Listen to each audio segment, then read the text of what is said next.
off using a jack, and you need something that comes down. I'm using a lift that comes down and is very sturdy that you can jack and push down the side of the tire. We're going to start out by taking the air out of the tire. Best way to do that is with a knife, and you flash the side of the tire. Or you take this little tool I got. This tool is also going to pull the new valve stem through. Just twist that and take the valve stem out. The valve stem, a little insert on the inside, should look like that. Just going to twist it and let all the air out.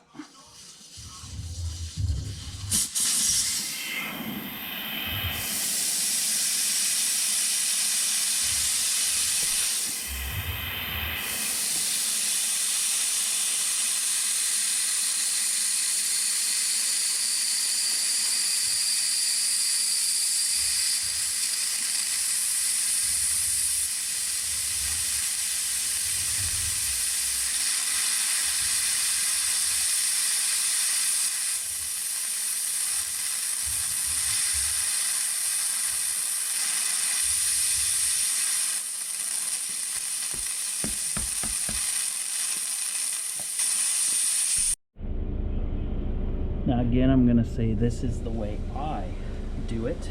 Please learn from what I do. Maybe get some ideas. Put that right there. I just did one because they all kind of go out at the same time. And you're going to want to put this a little bit forward of where you're working with. I'm going to put that bottle jack. Now I have very high mileage tires, so I care a little less about my tires. That is 500,000 miles, just shy of 500,000. I got a winter set and a summer set. So you're gonna want to put that right up against that lip. Tighten that down. Make sure this, if you're using this style of bottle jack, isn't too far like it is, because it'll hit the sensor. So I'm gonna have to move that up, spin the tire just a bit. But you gotta get close. There we go. Tighten that down. Now as you're doing this, the other side of the tire is going to want to come up. You can either put something in between here or just step on it, which is what I do. So here's the new tire sensor we're going to be putting on. If you get it down far enough, you can stick it right in. If not, you got to take that bottom piece off, pull it in, then put that on there, which if you're doing it that way, you'll need a 1/4 inch wrench and a T10 that goes on there, so you can put that up in there and do it this way since you can't get a ratchet on it. Okay, here we go. We'll just start jacking that tire down. Hopefully it breaks it the first time. Use my Febreze. Always check for leaks when you're done, just in case I forget to say that.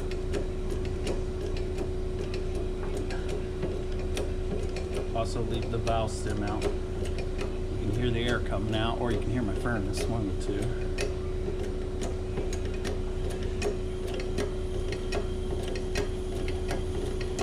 Now I have a total air pop. And you just gotta jack it past the sensor itself. I paid $8 for this sensor. And this is just like the original. That is the original. Now to get it out, don't ask me. I always destroy these things. So I break off the bottom. I always try to pull them out.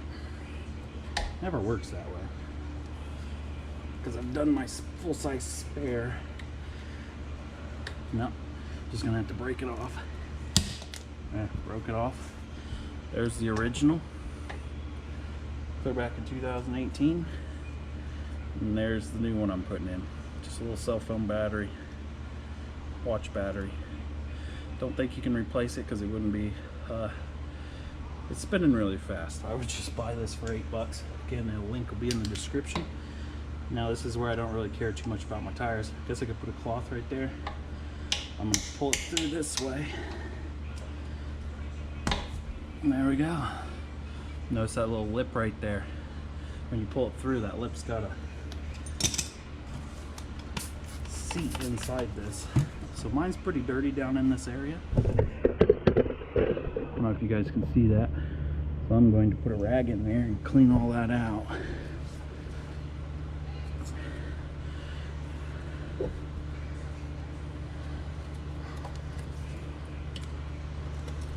I wouldn't recommend doing it the way I'm doing it, scraping that out, because it could start.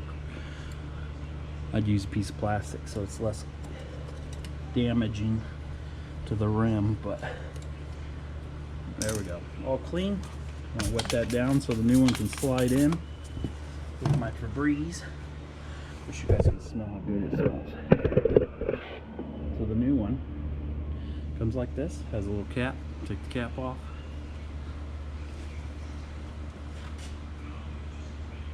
So this is going to be impossible for me to show you, but there's a little lip right here. You have to pull it through until it pops and puts the rim in there. This will be flush with the inside. It's got to go in like that. Hopefully I got the room. First you're going to take this tool, which screws onto here. Make sure you got a T-handle or it's really impossible. And put it through the hole of the valve stem, where the old valve stem used to be, and screw this sucker on here all the way. Put a little bit of Febreze on there.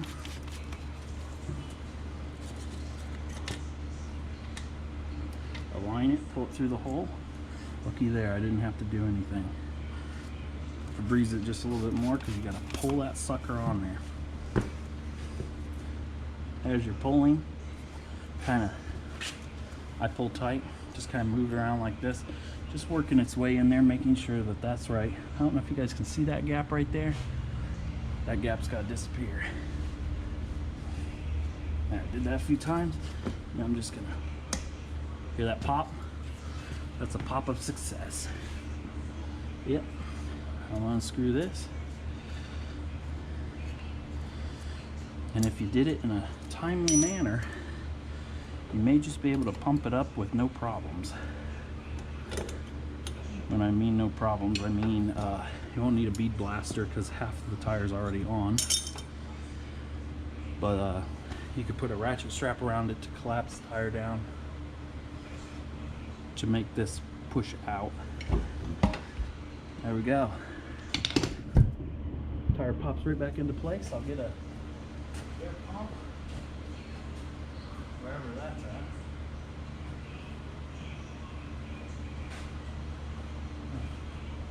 I have to kill the video until I find. Oh, there's the air pump.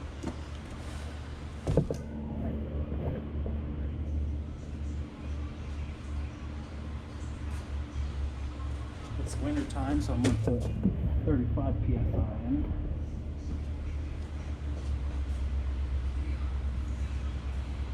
Because as it gets colder, it'll go down to 32 or 33. There we go. Hope it just got to move the tire around a little bit. I'm going to push this up like this.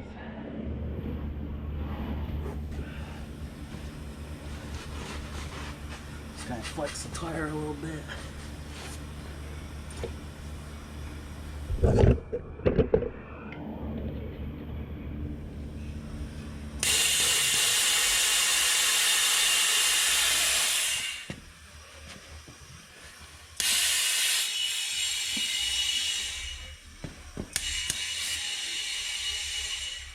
Now leave that valve stem out.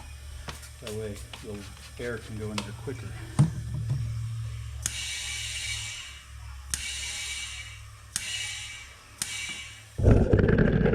Seating. Slowly seating. You'll hear it pop.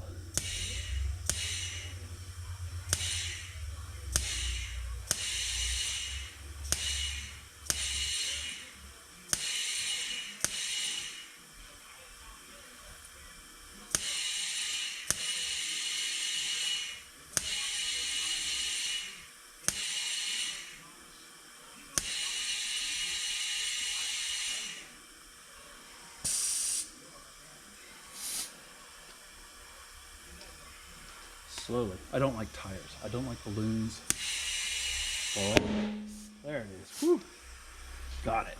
Now I'm gonna put that valve stem back in with the, come back here, with that tool, which I don't know where I laid it. There's that tool. Put it in with that tool. Oh, the new one has the valve stem in it, so you're good. I would take that out if I was you when you're pumping it up, and then put it in like I was going to right there. Pump it up to 30 pounds.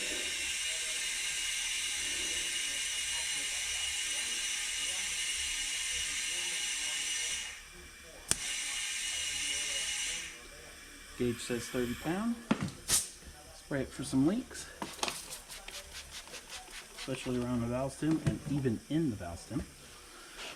There you go. Did it. And that's how you do it.